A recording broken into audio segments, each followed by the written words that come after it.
Hello guys, welcome back to a new video. और आज की वीडियो में हम कुछ छोटी छोटी मिस्टेक्स जो हम अनजाने में कर देते हैं अपने इंटरव्यूज़ में वो डिस्कस करेंगे, जिससे हमारा जो इंप्रेशन है वो ख़राब हो सकता है।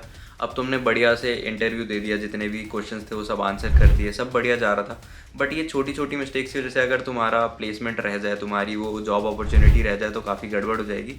इसलिए जल्दी से ही कुछ चीज़ें डिस्कस करते हैं, ये तुम्हें पक्का काम आएंगी।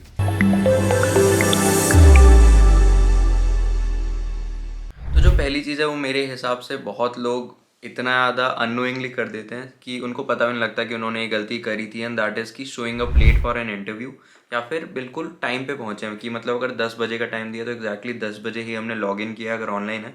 या फिर ऑफलाइन है तो एग्जैक्टली उसी टाइम हम एंटर किए इंटरव्यू रूम में। और इसकी एक सबसे बड़ी प्रॉब्लम ये है कि इम्प्रेशन तो एक तो ख़राब पड़ता है, कि ये होता है कि तुम उतने रिस्पॉन्सिबल नहीं हो या फिर तुम इसको उतना सीरियसली नहीं ले रहे हो।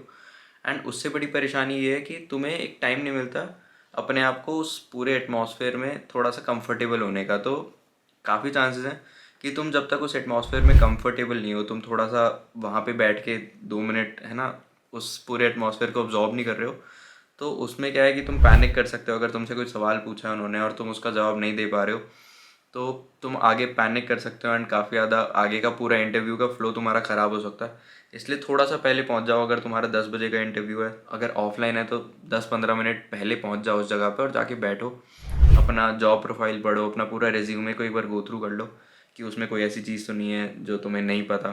क्योंकि अभी भी थोड़ा बहुत टाइम है, और अगर ये चीज़ तुम्हें इंटरव्यू के बीच में पता लगेगी तो बहुत ज़्यादा उससे तुम घबरा जाओगे। लेकिन पहले से पता होगा तो ऑब्वियसली तुम चिल रह सकते हो, सिचुएशन को हैंडल कर सकते हो। और अगर ऑनलाइन भी है तो 10 मिनट पहले लॉग इन कर लो। उससे वो उसको इंटरव्यूअर पे भी एक अच्छा इंप्रेशन जाता है कि तुम सीरियस हो इस जॉब प्रोफाइल को लेके। जो सेकंड मिस्टेक काफ़ी लोग करते हैं, एंड स्पेशली ऑनलाइन इंटरव्यूज़ में ये मैंने काफ़ी लोगों को मिस्टेक करते हुए देखा है, एंड मैंने भी एक बार करी है एक इंटरव्यू में। दैट इज़, हम बहुत ज़्यादा प्रोफेशनली ड्रेस होकर नहीं जाते, ऐसे ही कैजुअली जैसा हम अपने घर में रहते हैं कि एक टी शर्ट पहन ली, एक हुडी पहन ली, नॉर्मल जैसे मैं अभी बैठा हूँ, ऐसे इंटरव्यू में नहीं जाना है। क्योंकि एग्जैक्टली वही है कि इंटरव्यूअर को पता लगना चाहिए कि तुम सीरियस हो इस रोल को लेके, क्योंकि उसके पास बहुत सारी जॉब प्रोफाइल्स आई हैं स्पेशली ऑन कैंपस प्लेसमेंट पे। कि उस पर बहुत सारे बच्चे आ रहे हैं जो उस तुमसे बहुत ज़्यादा टैलेंटेड हैं, तुमसे बहुत ज़्यादा स्किल्ड हैं। तो तुम्हें बस ये दिखाना है कि तुम उस जॉब रोल में इंटरेस्टेड हो, उस पर बहुत ज़्यादा सीरियस हो, बहुत कैजुअली नहीं ले रहे हो उस चीज़ को।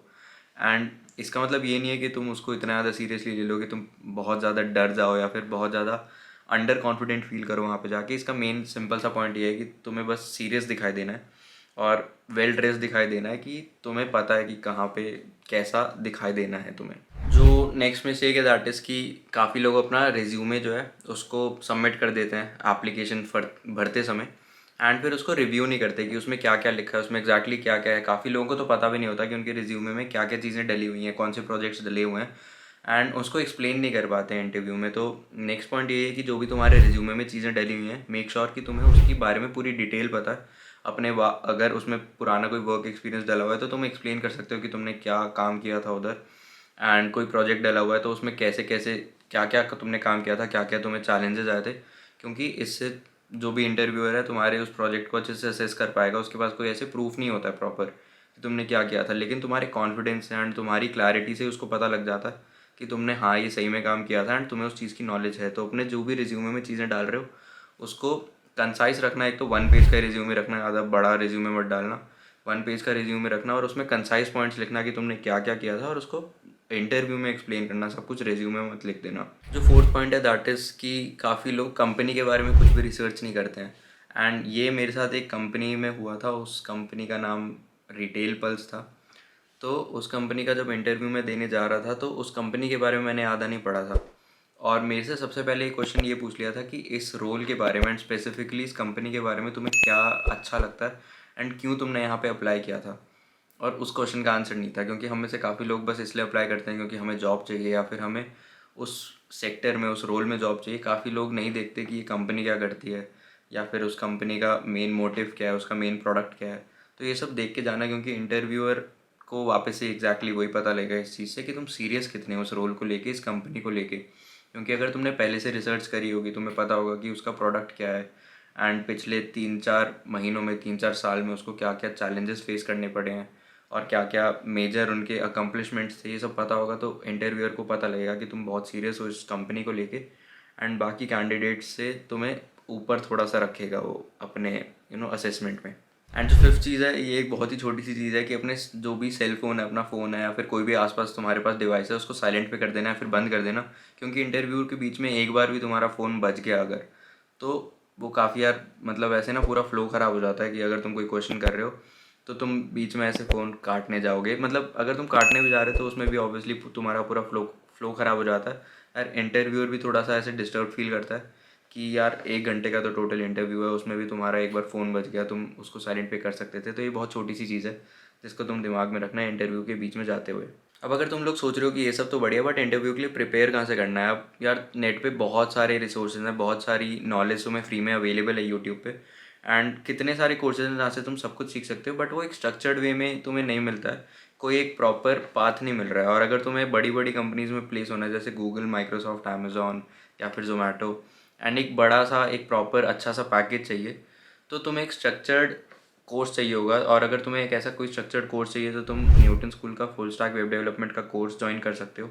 वहाँ पे तुम्हें 1-to-1 मेंटरशिप भी मिलती है, और जो तुम्हारे मेंटर्स हैं वो बड़ी बड़ी पहले से कंपनीज़ में काम कर रहे हैं। मैंग कंपनीज जो हैं तुम्हारी, मेटा और अमेज़ॉन वगैरह जितनी भी कंपनीज है, उसमें तुम्हारे मेंटर्स काम कर रहे हैं। और इसमें तुम्हें अनलिमिटेड मॉक इंटरव्यूज़ भी मिलते हैं, जिससे तुम्हें जो ये मैं गलतियाँ बता रहा हूँ ये सब तुम पहले से सुधार के जा पाओ।